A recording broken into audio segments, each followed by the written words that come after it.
Full Moon sale காலை 9 மணியிலிருந்து இரவு 12 மணி வரை ஜூலை 29 ஒரு நாள் மட்டும். தமிழ்நாட்டுல சென்னையில நடந்த கூட்டத்துல அவங்களுக்குள்ள ஒரு பிளவு. நாங்க ஃபேர் நீட் தான் கேட்டோம், அதனால நாங்க கலையிறோம் அப்படின்னும், பேன் நீட் கேட்டவங்க பாத்தீங்களா உங்களை நம்பி நாங்க வந்தோன்னே எங்களை பாதியில விட்டுட்டு போறீங்கன்னு. அப்போ எப்படி தமிழ்நாடு தேசிய அளவுல கொண்டு போய் சேர்க்க போகுது?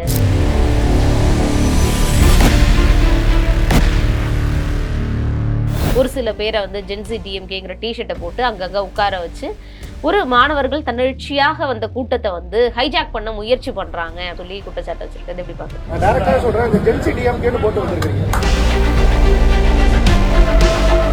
ஒரு கவர்மெண்ட் ஒரு நாடு முழுவதும் செலவு பண்ணதை விட நீட் ஆஸ்பிரன்ஸ் போய் படிக்கக்கூடிய இண்டஸ்ட்ரி வந்து அதிக பணத்தை நீங்கள் இந்த குழு போடுதில் மோடி அரசாங்கத்துக்கு உண்மையான ஒரு நல்லெண்ணம் இருந்திருந்தால் அவங்க வந்து இதில் மாணவர்கள், வல்லுநர்கள், பல்வேறு தரப்பட்ட மக்களை கொண்டு வந்து இதை வந்து கான்ட்ரிபியூட் பண்ணியிருப்பாங்க. இந்த போராட்டத்தில் பெண்களுடைய பங்களிப்பு என்பது அதிகம், ரொம்ப பெருசு. எல்லா இடத்துலையும் பார்த்தீங்கன்னா சமமாக பிள்ளைகள் வந்திருந்தாங்க. அந்த பிள்ளைகளை கூட எவ்வளவு அப்யூசிவாக பேசினான், அப்யூசிவாக நடத்தினான், அடித்தான், இதெல்லாம் வந்து எவ்வளோ ஒரு மனுஷத்தன்மை இல்லாத செயல். டெல்லி சீஃப் மினிஸ்டர் அவங்க எல்லாம் திரும்ப பிரதமர் வந்து மாணவர்களை மதிக்கிறார். என்னை மதிச்சாரு. உங்க நாட்டில் வந்து 38 பிள்ளைகள் டெய்லி தற்கொலை பண்ணிட்டு இருக்கு. இதை நம்ம மனோ தங்கராஜ் சொல்லல, உங்களுடைய டேட்டா சொல்லுது. ஒரு அமைச்சர் வருகிறார், ஆதரவு தர்றாரு. அவர் பேசிட்டு போற வழியிலேயே திமுக ஆதரவாளர்கள், ஜென்சி டிஎம்கே குறிப்பா சார்ந்தவர்கள் வந்து நான் பிஜேபின்னு ஒரே ஒரு வார்த்தை சொல்லுங்க நான் பார்ப்போம்னு அவர் பேசுறது. ஒரு அமைச்சரை பொதுவெளியில் இந்த மாதிரி வந்து ட்ரீட் பண்றது சரியா?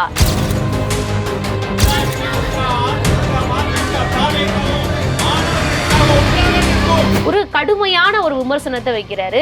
உங்களுடைய முன்னாள் முதல்வர் அவர்கள் தான் தலைவருங்கிறதே அவருக்கு தெரியாம தான் திராவிட மாடல் ஆட்சின்னு பேசிட்டு போனாரு. இவருக்கு எந்த தகுதியுமே முதல்ல உதயநிதிக்கு கிடையாது அப்படின்னு சொல்றாரு.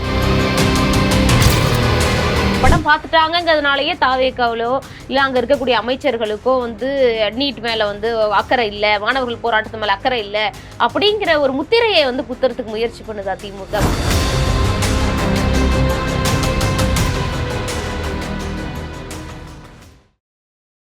ஒரே தமிழ் நேயர்களுக்கு வணக்கம். இன்று நம் நிகழ்ச்சியில் நம்முடன் இணைந்திருப்பவர் முன்னாள் அமைச்சர் திரு மனோ தங்கராஜ் அவர்கள். சார்கிட்ட கேட்க நிறைய கேள்விகளும் சந்தேகங்களும் இருக்கு, பேசுவோம். வணக்கம். மாணவர்கள் கையில் எடுத்த ஒரு போராட்டம் என்னைக்குமே தோல்வி அடைஞ்சதில்லை அப்படிங்கிறத டெல்லியில நடந்த மாணவர்கள் போராட்டம் மீண்டும் ஒரு முறை அழுத்த திருத்தமா நிரூபிச்சிருக்கு அப்படின்னே சொல்லலாம். நீட் வினாத்தால் அதாவது கசிந்ததற்காக இருக்கட்டும், அது இல்லாம 3 கோரிக்கைகள் முன்வைக்கப்பட்டது. அந்த 3 கோரிக்கைகளும் நிறைவேற்றப்படும்னு உறுதி கொடுத்து அமைச்சர் தர்மேந்திர பிரதான் அவர்கள் ராஜினாமா செய்ததற்கு பிறகாகத்தான் அவங்க போராட்டம் அப்படிங்கிறது அவ்வளவு இடர்பாடுகளுக்கு மத்தியிலும் தடியடிகளுக்கு மத்தியிலும் தொடர்ந்து அவங்க வெற்றி அதுக்கு பிறகாக தான் கைவிட்டாங்க. நீங்களும் அந்த இடத்துக்கு போயிருந்தீங்க, அங்க வந்து கலந்துக்கிட்டு அங்க பேசுனதாக இருக்கட்டும், அபிஜித் தீப்தேவை பார்த்து அவங்களோட கலந்துரையாடினதாக இருக்கட்டும், நிறைய விஷயங்கள் நீங்க டெல்லியில இருந்து தமிழ்நாட்டிலையும் அந்த போராட்டத்திலையும் நீங்க வந்து முன்னெடுத்தீங்க. ஆனா டெல்லிக்குள்ள நடந்த போராட்டத்துக்கும் தமிழ்நாட்டுல நடந்த போராட்டத்துக்கும் ஒரு சின்ன வித்தியாசம் இருந்தது. இதுல சிலர் நீட் பேன் வேணும், பேன் நீட் தான் வேணுமே தவிர எங்களுக்கு ஃபேர் நீட் வேணாம் அப்படிங்கிறத குறிப்பிட்டிருந்தாங்க. ரெண்டுத்துக்கும் எடுக்கக்கூடிய வித்தியாசம் என்னன்னு நினைக்கிறீங்க? டெல்லி போராட்டம் எப்படி இருந்தது? ஃபர்ஸ்ட்லப்பா நீங்கள் கேட்ட மாதிரி நீட் பேன், நீட்டில் வந்து சீர்திருத்தம். இப்போ இதில் வந்து நம்ம ஏன் நீட் பேன்னு சொல்லணும்னா, இது நம்ம திரும்ப பேசிகிட்டு இருக்கோம். நீங்கள் பல சித்தாந்தங்கள் கடந்த காலத்தில் பார்த்தீங்கன்னா நம்ம தமிழ்நாட்டிலேருந்து போயிருக்கு. நம்ம வந்து எஜுகேஷனுக்கு தமிழ்நாடு வழிகாட்டலாம், அதுக்குள்ள எல்லா தகுதியும் நமக்கு இருக்குது. ஒரு சமூக பொருளாதார காரணிகளை வச்சு பார்த்தோன்னா தமிழ்நாட்டுடைய வளர்ச்சி வந்து அதிகம். அது காரணம் அடிப்படை எஜுகேஷன் தான். இதில் வந்து தலைவர் கலைஞர் வந்து மிக தெளிவாக சொல்லியிருந்தார், ஒரே ஒரு தகுதி தேர்வு ஒன்று போதும். ஒரு ஹையர் எஜுகேஷன் போகிறதுக்கு ஒரு தகுதி தேர்வு. ஒரு சின்ன எக்ஸாம்பிள் பார்ப்போம். ஒரு கிராமத்தில் ஒரு பிள்ளை படிக்குது, அந்த பிள்ளைக்கு நல்ல மோட்டிவேஷன் இருக்குது, அந்த பிள்ளை படிக்கணும்னு ஆசைப்படுது. அதனுடைய பேரண்ட்ஸுக்கு அதுக்கு அஃபோர்ட் பண்ண முடிஞ்சது ஒரு கவர்மெண்ட் ஸ்கூல் தான். அந்த கவர்மெண்ட் ஸ்கூல் அந்த பிள்ளை போய் ராத்திரி பகலாக கஷ்டப்பட்டு படித்து நல்ல மார்க்கை ஸ்கோர் பண்ணிடுது. அந்த மார்க்குக்கு அவளுக்கு வந்து எம்பிபிஎஸ் கிடைக்கும். ஆனால் நீட்டுன்னு திரும்ப சொல்லனால இந்த நீட்டுக்கு கோச்சிங் சென்டர் எங்கே இருக்குன்னு எனக்கு தெரியாது. அந்த கோச்சிங் சென்டரை தேடி நடக்க முடியாது, அது ரொம்ப காஸ்ட்லி, அஃபோர்ட் பண்ண முடியாது. ஒரு உதாரணம் பார்த்தோன்னா, இப்போ நீங்கள் வந்து லாஸ்ட் இயர் சென்ட்ரல் கவர்மெண்ட் வந்து ஸ்கூல் எஜுகேஷன் ஸ்பெண்ட் பண்ணியிருக்க பணம் வந்து 65,000 கோடி சம்திங். அலாட் பண்ணது 73,000 கோடி சம்திங். ம். ஆனால் எக்ஸ்பெண்டிச்சர் வந்து 65,000 கோடி ம். சம்திங் பண்ணியிருக்காங்க. நீட் இண்டஸ்ட்ரி கலெக்ட் பண்ணியிருக்க பணம் வந்து 50,000 கோடிக்கு மேல். ஓகே. 50,000 கோடிக்கு மேல். ம். இது வந்து இந்த சென்டர்ஸ் கலெக்ட் பண்ண ஃபீஸை வச்சு அவன் கால்குலேட் பண்ணியிருக்கான். ம்ஹும். ஆனால் இது இந்த பிள்ளைகள் போய் தங்கி இருந்தது, அவங்க ட்ராவல், இப்படி ஒட்டுமொத்த செலவுன்னு பார்த்தோன்னா சுமார் 1,00,000 கோடி. ம். ஒரு கவர்மெண்ட்டு ஒரு நாடு முழுவதும் செலவு பண்ணதை விட நீட் ஆஸ்பிரன்ஸ் போய் படிக்கக்கூடிய இண்டஸ்ட்ரி வந்து அதிக பணத்தை எடுக்குது.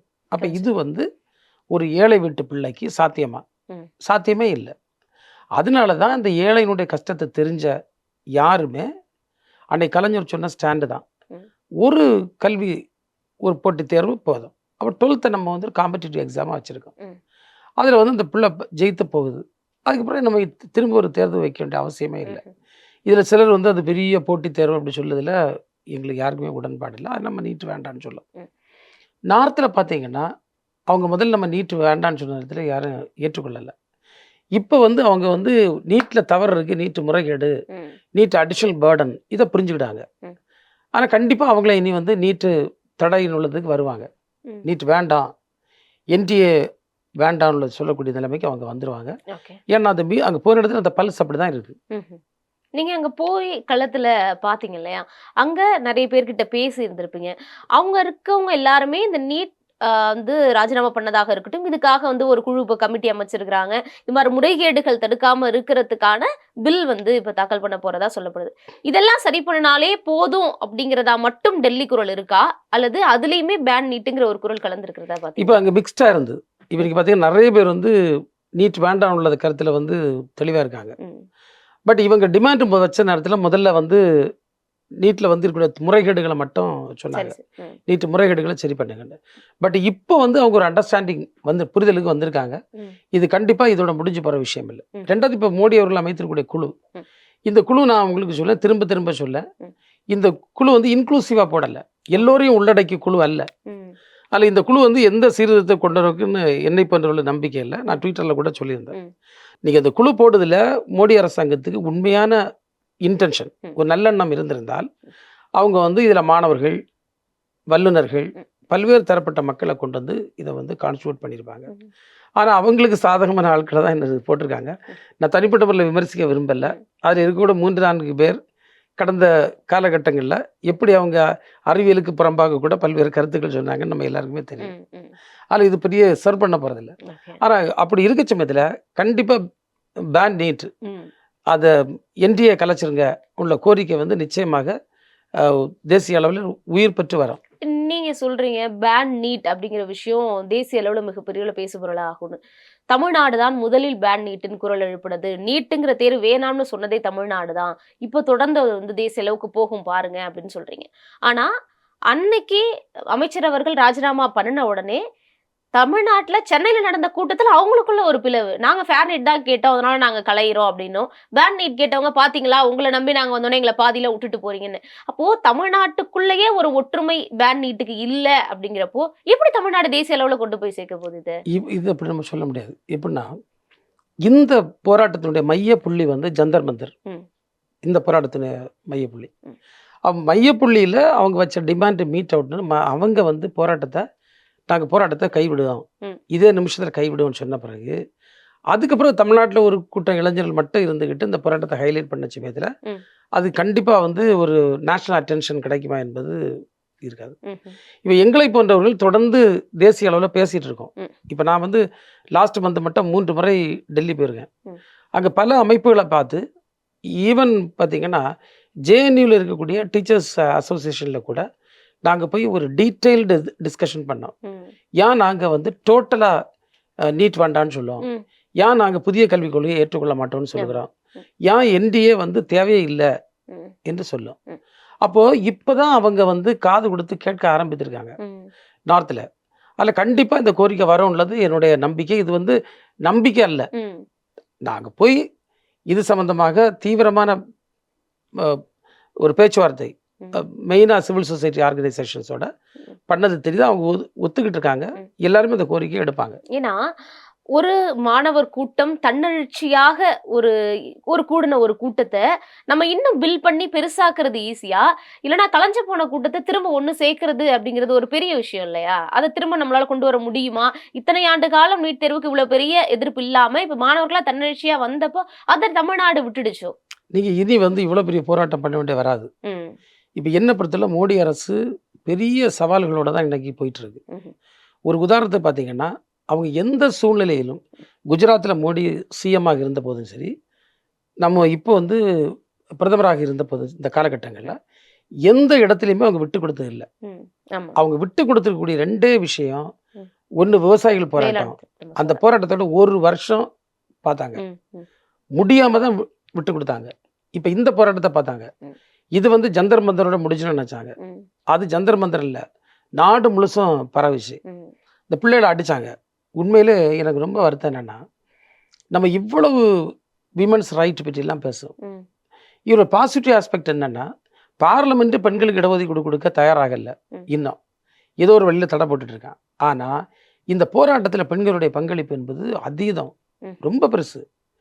இப்போ எல்லா இடத்துலையும் பார்த்தீங்கன்னா சமமாக பிள்ளைகள் வந்திருந்தாங்க. ஆமா. அந்த பிள்ளைகளை கூட எவ்வளவு அப்யூசிவாக பேசினான், அப்யூசிவாக நடத்தினான், அடித்தான். ம். இதெல்லாம் வந்து எவ்வளோ ஒரு மனுஷத்தன்மை இல்லாத ம். செயல். ஸோ அவங்க வந்து அடித்ததில் வந்து போலீஸ் இருக்குது. இங்கே உள்ளே போன சில ஃபண்டமெண்டலிஸ்ட் அமைப்புகளில் உள்ள ம். மதவரி கூட்டத்தில் உள்ளவன் இருக்கான். எல்லா நிகழ்ச்சிகள்லையும் இந்த பிஜேபியும் அதனுடைய அலைடு ஃபோர்ஸஸும் இதே யுக்தியை கையாளலாம். நீங்கள் வந்து ஜேஎன்யூவில் பார்த்தீங்கன்னா ஸ்டூடெண்ட்ஸ் அடிச்சது யார்? ம். ரவுடி கும்பலை இறக்கி விட்டுருந்தான். அன்னைக்கு இந்த அவங்களுடைய இந்துத்துவ அமைப்புகளில் இருந்து போய் அடிச்சதா ஊருக்கே உலகத்துக்கே தெரியும். அதே மாதிரி இந்த இந்த கூட்டத்திலையும் பண்ணானுவன். இதெல்லாம் பண்ண பிறகு கூட அவங்களால இதை சப்ரஸ் பண்ண முடியலை. ஓகே. இது ரொம்ப பெருசாக வந்து வெடிக்க போகுதுன்னு தெரிஞ்ச உடனே தான் இவங்க பேச்சுவார்த்தைக்கு வராங்க. உங்களுக்கு 23 நாட்கள் மோடி அவர்களோ ஆளும் தரப்பில் இருக்கக்கூடிய யாருமோ ஒரு வார்த்தை கூட இதை பற்றி பேச அவங்க ம். தயாராக இல்லை. அந்த சப்ஜெக்ட்டுக்கே அவங்க வரல. அடுத்த நாள் வந்து நாங்கள் இங்கே இருக்கோம். முந்தின நாள் பார்த்தோன்னா பாராளுமன்ற முற்றுகை 20ஆம் தேதி 19ஆம் தேதி ம். நான் காலைல அங்கே போகிறேன். நாங்கள் மேடையில் நாங்கள் பேசிட்டு வரோம். கூட்டம் வந்து அப்படி சாரையாக வருது. ஈவினிங் ஆனோடனே, சாயங்காலம் ஆனோடனே ம். பெரிய கூட்டம். காஷ்மீர்லேருந்து கன்னியாகுமரி வரை இருக்கக்கூடிய ஆட்களை பார்க்க முடிஞ்சது. ஓ. ஸ்டூடெண்ட்ஸ் ம், ம், அக்ராஸ் த கண்ட்ரி பிள்ளைகள் வந்து வந்துட்டே இருக்கு. ம், அப்போ இந்த கூட்டம் வர தொடங்கினோடனே அப்போ நாங்கள் எல்லாம் அங்கே தான் இருக்கோம். ம். திடீர்னு இந்த 144 டிக்ளேர் பண்ணாங்க. ம். இது பண்ண உடனே கொஞ்சம் சலசலப்பு வருது, போலீஸ் எக்கச்சக்கமாக வருது, அது துணை ராணுவப்பட என்னெல்லாம் உண்டு எல்லாமே வருது. ம். கம்ப்ளீட்டாக பேரிகேட் பண்ணி வெல்டிங் அடிச்சிட்டாங்க. ஓகே. நீங்கள் கம்பி போட்டு எல்லாம் வெல்ட் அடித்து யாரும் உள்ளே இருக்கவங்க வெளியே போக முடியாது, வெளியே இருக்கவங்க உள்ளே போக முடியாது. ஓ. இப்போ பார்த்தீங்கன்னா நாங்கள் அப்போ தான் சாப்பிட வெளியே வந்தோம். ம், எங்களுக்கு உள்ளே போக முடியல. ம், பிரகாஷ்ராஜ் போன்றவர்கள் அப்போ தான் உள்ளே போனாங்க. ம், அவங்க வெளியே வர முடியல, அங்கேயே தங்கிட்டாங்க. அப்புறம் மறுநாள் பார்த்தீங்கன்னா எனக்கு உண்மையிலே அதிசயம் என்னென்னா, ம். இந்த பிள்ளைகள் வந்து எங்கே தூங்குறாங்க? ம், எல்லாம் ரோட்டில் தான், எல்லாம் ரோட்டில் தான்.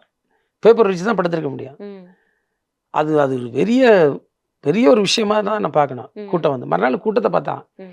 லட்சம் கூட்டம். ம். உங்களுக்கு அந்த கூட்டம் ஏன் வெளியே வரலன்னா, ம். சோஷியல் மீடியாவில் எல்லாரும் இதை ரெக்கார்ட் பண்ண முடியாது.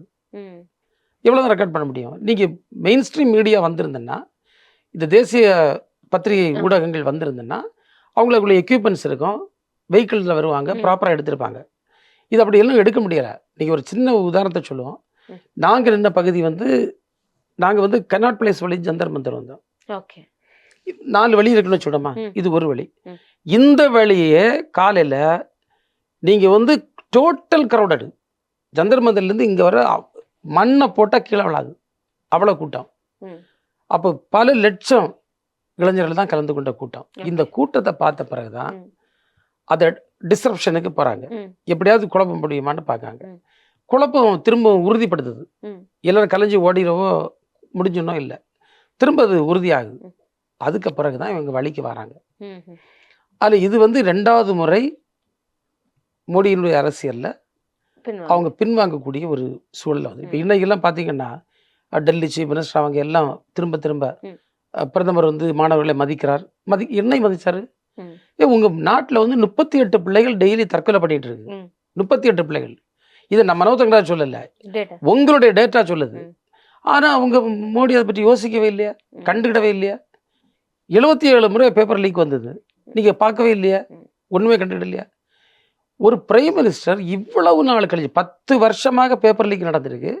இப்போ அவர் வந்து இருந்துக்கிட்டு நாங்கள் நடவடிக்கை எடுப்போம், மாணவர்களுக்கு விட்டு கொடுக்க மாட்டோம், மாணவர்கள் எதிர்காலத்தை பற்றி நாங்கள் கவலை கொள்கிறோம் என்று சொல்லுவது அவங்க முடியாமல் இயலாமையின் காரணத்தினால் அவர்கள் பேசக்கூடியதான் நான் பார்க்கேன். ஓகே. சென்னையில நடந்த கூட்டத்துல வந்து ஹைஜாக் பண்ண முயற்சி பண்ணாங்க ஒரு சில கட்சிகள்னு நிறைய பேர் வந்து குற்றச்சாட்டுகள் அங்க பேசுறவங்களும் வைக்கிறத பார்க்கும். குறிப்பாக அமைச்சர் சிடிஆர் நிர்மல்குமார் அவர்கள் பகிரங்கமாவே திமுக வந்து 200 ரூபாய் 300 ரூபாய் காசுகளை கொடுத்து ஒரு சில பேரை வந்து ஜென்சி டிஎம்கேங்கிற டிஷர்ட்டை போட்டு அங்கங்க உட்கார வச்சு ஒரு மாணவர்கள் தன்னெழுச்சியாக வந்த கூட்டத்தை வந்து ஹைஜாக் பண்ண முயற்சி பண்றாங்க அப்படின்னு சொல்லி முயற்சி பண்ணாங்கன்னு சொல்லி குற்றச்சாட்டு வச்சிருக்கேன். எப்படி பாக்குறது? இப்போ நான் பொதுவே இப்படிப்பட்ட பெரிய அனுபவம் இல்லாத தம்பிமார்க்க கருத்தை வந்து பெருசாக நான் எடுக்கிறதில்லை. ஏன்னா அவங்க ஒரு குழந்தை பருவத்தில் இருக்காங்க, பேசிகிட்டு இருக்காங்க.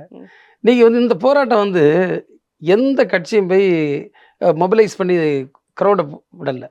இப்போ டிஎம்கே இருந்த ஆளும் தான் வந்து ஏடிங்க இருந்த பிள்ளைகள் வந்து நீங்கள் வந்து இன்னைக்கு ஒரு செய்தி பார்த்துருப்பீங்க நேற்றைக்கு. ஒரு பிஜேபி எம்பியினுடைய மகா வந்து ஸ்ட்ராங்காக பிரதான் வந்து வெளியேறத பெருமையாக போடுவா, பெரிய இஷ்யூ ஆகுது. பிஜேபியிலேருந்து கூப்பிட்டு அந்த பிள்ளைகிட்ட சொல்லாங்க, அவள் அடுத்த பதில் போடுவா, எனக்கு ஸ்டாண்டு உறுதியாக இருக்குது, நான் அதை விட்ரா பண்ண மாட்டேன்னு சொல்ல, I will not delete. Okay. அப்போது ஒரு பிஜேபி எம்பியினுடைய மக பிரதான் வந்து ரிசைன் பண்ணதை கொண்டாடக்கூடிய மனநிலையில் பிள்ளைகள் இருக்குன்னா அது டிஎம்கே ஜென்சியாக இருக்கட்டும், சாதாரண ஜென்சியாக இருக்கட்டும், நான் பொலிட்டிக்கல் ஜென்சியாக இருக்கட்டும், எல்லாருமே இந்த போராட்டத்தை பொறுத்தவரையில் சக மாணவர்கள் உயிரிழப்பதும் சக மாணவர்கள் பரிதவிப்பதும் தங்களுடைய எதிர்காலம் கேள்விக்குறியாக இருப்பதும் இந்த பிஜேபி ஆட்சியில் மாணவர்களுக்கு நீதி கிடைக்காது என்ற உணர்வில் வரான். இதை வந்து அவருடைய இன்டர்பிரேஷன் கொடுத்திருந்தாருன்னா அந்த அமைச்சருக்கு என்ன தெரியல, இந்த ஸ்டூடெண்ட்ஸோட பல்ஸ் தெரியலன்னு அர்த்தம். ஸ்டூடெண்ட்ஸை பல்ஸ் தெரியல. இல்ல, நீங்க ஸ்டூடெண்ட்ஸோட பல்ஸ் அமைச்சருக்கு தெரியல அப்படின்றீங்க. திமுகவோட தலைவர்களுக்கே அவங்க பல்ஸ் என்னங்கிறதே தெரியல அப்படின்றாரு. அதாவது உதயநிதி ஸ்டாலின் அவர்கள் வந்து ஒரு கோமாளித்தனமான விஷயங்கள் நிறைய பண்றாரு. இதெல்லாம் விட்டுட்டு ஃபர்ஸ்ட் ஜென்சினா என்னங்கிறதே திமுகவுக்கு தெரியல. குறிப்பா உதயநிதி அவர்களுக்கு ஜென்சினா என்னங்கிறதே புரியல. அதை ஃபர்ஸ்ட் தெரிஞ்சுக்கிட்டோம்.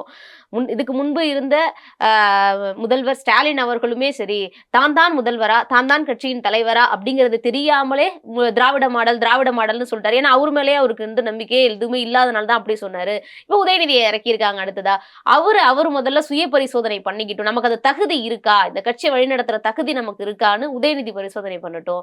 அவங்களோட ஒன்றிய செயலாளர்களும் மாவட்ட செயலர் கிளை செயலாளர் கூப்பிட்டு முதல்ல ஓட்டு எடுங்க. வாக்கு எடுத்தா கனிமொழியா உதயநிதியான்னு வச்சா நீங்க ரிசல்ட்டே வெளில சொல்ல வேண்டாம், யாருக்கு என்னங்கிறது தெரிஞ்சு போயிடும். அதனால உதயநிதி அவர்கள் ஃபர்ஸ்ட் சுய பரிசோதனை பண்ணிட்டு இந்த கோமாளித்தனமான வேலைகள் எதையும் செய்யாதீங்க அப்படின்றார். ஒரு கடுமையான ஒரு விமர்சனத்தை வைக்கிறாரு. உங்களுடைய முன்னாள் முதல்வர் அவர்கள் தான் தான் தலைவருங்கிறதே அவருக்கு தெரியாம தான் திராவிட மாடல் ஆட்சின்னு பேசிட்டு போனாரு. இவருக்கு எந்த தகுதியுமே முதல்ல உதயநிதிக்கு கிடையாது அப்படின்னு சொல்றாரு. இப்போ இது 2 விஷயம் பார்ப்போம். ஒன்று, அவர் டிஎம்கே கட்சிக்குள்ள உள்ள விஷயங்களை அவர் எப்படி புரிஞ்சிருக்காரு, எப்படி பேசுறாருன்றது எனக்கு தெரியாது. திமுக வந்து மாணவர் இயக்கங்கள் நடத்தில புதுசு இல்லை. நீங்கள் அதுக்கு ஒரு பெரிய ட்ரெடிஷனே இருக்கு. மாணவர் இயக்கங்கள் மூலமாக தான் இந்த இயக்கம் வலுப்பெற்றது. அதை அப்படியே தொடர்ந்து பாதுகாத்துட்டு வருது. நீட்டை பொறுத்தவரை டிஎம்கே வந்து ஸ்டார்டிங்லேருந்து எண்டு வர மிக உறுதியாக நின்றுருக்கு. அதை நீங்கள் யாரும் யோசிக்காதீங்க. ஏன்னா இந்த டிராவிடியன் மாடல்னு சொல்லுறது வந்து அது இயலாமையோ அல்லது ஒரு தற்காப்பு கவசமோ என்கின்ற விவாதத்தை நான் ஒத்துக்கிட மாட்டேன். இப்போ நான் இதை பற்றி பல மேடைகளில் பேசியிருக்கேன். டிராவிடியன் மாடல்னு அன்றைக்கு தலைவர் அவர்கள் சொன்னது அது ஒன்றும் இல்லை. சிம்பிளாக சொன்னோன்னா இட்ஸ் அன் இன்க்ளூசிவ் கவர்னன்ஸ், ஒரு இன்க்ளூசிவ் டெவலப்மெண்ட், ஒரு இன்க்ளூசிவ் க்ரோத். அப்போ அது இன்க்ளூசிவிட்டின்னா என்ன? இன்க்ளூசிவிட்டிக்கு சரியான அர்த்தம் இங்கிலீஷில் எப்படி இன்டர்பிரட் பண்ணலான்னா, அதாவது ensuring that there is no exclusion. Okay. அப்போ இந்த சமூகத்தில் யாரும் ஒதுக்கி வைக்கப்பட்டிருக்கிறார்கள் என்கின்ற நிலை இல்லைன்னா அதுக்கு பேர் இன்க்ளூஷன். எல்லாரையும் உள்ளடக்கி இருக்க வேண்டியது. அப்போ எல்லோரையும் உள்ளடக்கிய கருத்தியல் என்பது ஒரு தனிப்பட்ட கேடயமோ அப்படி அல்ல. அது ஒரு அரசனுடைய பாலிசி. இது அரசனுடைய பாலிசி, அதை அவர் புரியணும். இது it is not a shield, it is a policy. So அந்த பாலிசியை தான் நாங்கள் திரும்ப திரும்ப பேசணும். ம். அப்போ இன்க்ளூசிவிட்டி மீன்ஸ் ஜெண்டரில் பார்த்தீங்கன்னா யார், ம். டிரான்ஸெண்டர்ஸு, எல்ஜிபிடி, ம். அவங்க யாராக இருந்தாலும் சரி, விமன், மென், ம். ஓல்டேஜ், சின்ன பிள்ளைகள், ம். என் டிஃப்ரெண்ட் வாக்ஸ் ஆஃப் லைஃப், விவசாயியாக இருக்கட்டும், ம். இல்லைன்னா சின்ன சின்ன வேலைகள் செய்யாளாக இருக்கட்டும், ம். நெசவாளர்களாக இருக்கட்டும், எல்லாருக்கும் தே ஷுட் ஃபீல் ம். இந்த அரசு நமக்கு ஏதோ ஒன்று வச்சிருக்கு, இந்த கவர்மெண்ட்டில் பங்களிப்பு எனக்கு இருக்குன்னு ஃபீல் பண்ண வைக்கக்கூடிய அந்த தத்துவம், அந்த அற்புதமான தத்துவம் தான் தத்துவம். ம். அது அதை பற்றி நிறைய விவாதங்கள் நடந்திருக்குது, ம். பெரிய ஆட்கள் பேசியிருக்காங்க. ம். ஸோ நம்ம ஒரு கூட்டாட்சி தத்துவத்தில் நம்ம வாழ்ந்துட்டு இருக்கோம். இந்தியா வந்து இன்க்ளூசிவாக இருந்தாகணும். ம். ஏன்னா இங்கே வந்து ஒரு ப்ளூரலிஸ்டிக் சொசைட்டி இது. ம். இது வந்து ஒரு வெள்ளைக்காரர்கிட்ட போய் நாங்கள் வந்து ஒரு பெரிய இது வச்சுருக்கோம்னு சொன்னால் அவங்களுக்கு அதை புரியாது, தெரியாது. ம். எனக்கு ரிலிஜியஸ் டைவர்சிட்டி இருக்காது, ம். ரேஸ் ஒன்று தான் இருக்கும், கேஸ்ட் சிஸ்டம் அங்கே கிடையாது. ம். ஸோ இது எல்லாமே இருக்கக்கூடிய, எல்லாவற்றையும் உள்ளடக்கி இருக்கக்கூடிய ஒரு சமூக அமைப்பு. ம். ஸோ இங்கே வந்து இந்த டிராவிடியன் மாடல் என்பது ம். எல்லாரையும் உள்ளடக்கிய ஒரு அற்புதமான மாடல். ஓகே. இந்த நீட் விவகாரத்தையே இந்த ஆளும் கட்சி எப்படி கையாண்டதா நினைக்கிறீங்க? நிறைய குற்றச்சாட்டுகள் வந்தது. அதே நேரத்துல வந்து ஜனநாயகன் படம் வந்து ரிலீஸ் ஆகுது. அங்க பார்த்து அமைச்சர்கள் வந்து கண்ணீர் சிந்துறாங்க. ஆனா உண்மையான ஜனநாயக போராட்டம் வந்து இங்க நடந்துகிட்டு இருக்குதுன்னு பலர் பல்வேறு குற்றச்சாட்டுகளை முன்வைத்தாங்க. இது ஒரு பக்கம் இருக்கு. அதே மாதிரி இன்னொரு குற்றச்சாட்டு என்ன முன்வைக்கப்படுதுன்னா, ஒரு அமைச்சர் வருகிறார், ஆதரவு தர்றாரு. நான் அமைச்சர் எல்லாத்தையும் ஒதுக்கி வச்சுட்டு, அரசாங்கத்தெல்லாம் தள்ளி வச்சுட்டு, நானும் ஒரு ஆளா இங்க வந்து ஆதரவு கொடுக்குறேன்னு பேசுறாரு. அவர் பேசிட்டு போற வழியிலேயே திமுக ஆதரவாளர்கள், ஜென்சி, டிஎம்கே குறிப்பா சார்ந்தவர்கள் வந்து, நான் பிஜேபின்னு ஒரே ஒரு வார்த்தை சொல்லுங்க நான் பாப்போம், ராஜ்மோகனா ஒரே ஒரு வார்த்தை சொல்லுங்க நான் பாப்போம்னு அவர் பேசுறது, ஒரு அமைச்சரை பொதுவெளியில் இந்த மாதிரி வந்து ட்ரீட் பண்றது சரியா, இந்த மாதிரி கோஷங்கள் போடுறது திமுக சரியான முறையில் வந்து நடக்குதா அப்படிங்கிற ஒரு கேள்வியை முன்வைக்கிறாங்க. ரெண்டுத்துக்குமான பதில் என்ன? இல்லை, ஃபர்ஸ்ட் வந்து இந்த கவர்மெண்ட் தப்பு பண்ணுச்சான்னா என்ன பொறுத்தவரை பண்ணுச்சு. என்ன பண்ணாங்கன்னா, பொது இடங்களில் போராட்டம் நடக்க அனுமதிக்காத தவறு. இது ஒரு democratic struggle.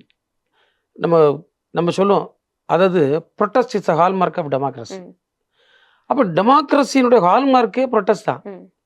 Democracy allows dissent, எதிர்த்து கருத்தை வந்து ஜனநாயகம் ஒத்துக்கிடுது. அப்போ ஒரு அறவழியில் பிள்ளைகள் போராட்டம் நடத்தாங்க, நாடு முழுதும் நடத்திட்டு இருக்காங்க. இது பொது இடத்துல நடத்துல என்ன பிரச்சனை? எவ்வளோ பெரிய போராட்டம் இருக்கட்டும், எவ்வளோ மக்கள் கூடட்டு, ஏன் உங்களுக்கு எதிராக நடக்கலையா? உங்களுக்கு என்ன பிரச்சனை வருது? அப்போ இது அவங்க என்ன எது அவங்கள தடுத்துனுள்ளது எனக்கு தெரியாது. அதனால அவங்க தனியார் இடங்களில் போய் இருக்க வேண்டிய வந்தது. அதுக்கான தேவையில்லை. அதில் வந்து அந்த விஷயத்தில் அவங்க கையாண்ட விதம் வந்து என்னை பொறுத்தவரையில் அது உறுதியாக தவறு. ரெண்டாவது, இப்போ பார்த்தீங்கன்னா, இப்போ அமைச்சர்கள் வாரது போகிறது வந்து அது நாளைக்கு நம்ம கவர்மெண்ட் இருக்கலாம், ஏற்கனவே நம்ம கவர்மெண்ட் இருக்குது, நாங்கள் அமைச்சர்களாக இருந்திருக்கோம், போராட மக்கள்கிட்ட போயிருக்கோம். அந்த அமைச்சர்கள்ட்ட வந்து நம்ம பிரச்சனைக்கு போனோம், தகராறு போனோம் உள்ளது எனக்கு அதில் உடன்பாடு இல்லை. அவங்க கருத்தை பேச வராங்க, கருத்தை பேசுவாங்க, போவாங்க. நான் மாற்று கருத்து தான், நான் மாற்று கருத்தை சொல்லணும். ஆனால் இந்த அமைச்சர்கள் சில இடங்களில் வந்து இடம்பொருள் ஏவல் தெரியாமல் பேச சொல்லி அது என்ன ஆகுது, அது தவறான சூழலில் உருவாக்குது. அமைச்சர் பேசுனது தப்புன்னு சொல்றீங்களா? அது நான் ஆக்சுவலாக அவர் என்ன பேசினாரு ரொம்ப டீட்டெயிலாக தெரியாது. பட் இப்போ அமைச்சர்கள் இப்போ நான் கூட அமைச்சராக இருந்திருக்கேன். என்னோட துறையிலே சில இடத்துல போராட்டங்களுக்கு பிளான் வரும். அப்போ நான் கூடுவோம், கன்வின்ஸ் பண்ணுவோம், பேசுவோம். பட் இது ஒரு உணர்ச்சி மிக்க ஒரு உரிமைக்கான ஒரு போராட்டம். ஏற்கனவே பொது இடங்களில் இவங்க வந்து போராட்டம் நடத்த அனுமதிக்கல ஒரு வருத்தம் மாணவர்களுக்கு இருக்கு. சில இடங்களில் போராடின மாணவர்களை கைது செய்த வருத்தமும் இருக்குது. அப்போ இது ஒரு டெலிகேட் சிச்சுவேஷன் அவங்கள பொறுத்தவரையில். அப்போ இதை அவங்க கொஞ்சம் கூட கவனமாக கையாண்டிருக்கணும் உள்ளது என்னுடைய கருத்து. ஆனா சில சொல்றாங்களே, ஒரு படம் பார்க்கறதுங்கிறது அவங்களுடைய தனிப்பட்ட விருப்பம். அதை வந்து கம்பேர் பண்ணி வந்து அதுல படம் பார்த்துட்டாங்கிறதுனாலயே தாவேக்காவிலோ இல்ல அங்க இருக்கக்கூடிய அமைச்சர்களுக்கோ வந்து நீட் மேல வந்து அக்கறை இல்ல, மாணவர்கள் போராட்டத்து மேல அக்கறை இல்ல அப்படிங்கிற ஒரு முத்திரையை வந்து குத்துறதுக்கு முயற்சி பண்ணுதா திமுக அப்படிங்கிற கேள்வி முன்வைக்கிறாங்க. சரி, இன் ஜெனரல் என்ன சொல்லுவோம், நீரோ வாஸ் ஃபிடிலிங் வென் ரோம் வாஸ் பேனிங்னு சொல்லுவோம். இட்ஸ் அ ப்ராவர்ப், ஒரு பழமொழி. ஒரு இக்கட்டான சிச்சுவேஷன் நடக்க சமயத்தில் ஒரு கோயின்சிடன்ஸாக கூட இருக்கலாம். அது பேன் ஒன்று அவங்க ரிலீஸ் பண்ணியிருக்க மாட்டாங்க, ஒரு கோயின்சிடன்ஸாக கூட இருக்கலாம். அப்போ அதில் கொஞ்சம் அடக்கி வாசித்திருக்கலாமேன்னு சிலர் சொல்லுவதில் தவறில்லை. கொஞ்சம் அடக்கி வாசித்திருக்கலாம். இங்கே ஒரு பிரச்சனை ஓடிட்டு இருக்கு, இதில் போய் என்ன கொண்டாட்டம் இன்னும் கேட்கறதுல நியாயம் இருக்குதுன்னு செய்யுது. அது நம்ம ரொம்ப பொலிட்டிக்கலி ஒரு ஓரியன்டட் கொஸ்டின் நம்ம சொல்ல முடியாது. அது ஒரு சூழ்நிலைக்கு ஏற்ற கேள்விதான். தென் மாநிலங்கள் பாதிக்கப்பட்டால் நாங்கள் எதிர்த்து குரல் கொடுப்போம்னு சொல்றாங்களே தவிர டீலிமிட்டேஷன்னாலே ஒத்துக்க மாட்டோங்கிற பழைய குரல் எங்க போச்சு? அப்போ தென் மாநிலங்கள் பாதிக்கப்படலைன்னா டீலிமிட்டேஷனுக்கு ஓகே சொல்லிடுவீங்களா? இந்தியா கூட்டணியிலையும் திமுக இல்ல அப்படிங்கிறப்போ தேசிய அளவில் 3வது கூட்டணியை ஸ்டாலின் அவர்கள் தலைமையில் கட்டமைக்க வாய்ப்பு இருக்கா? இல்லை, நீங்கள் அந்த பாலிடிக்ஸில் வந்து anything may happen any time. Subscribe to One India and never miss an update.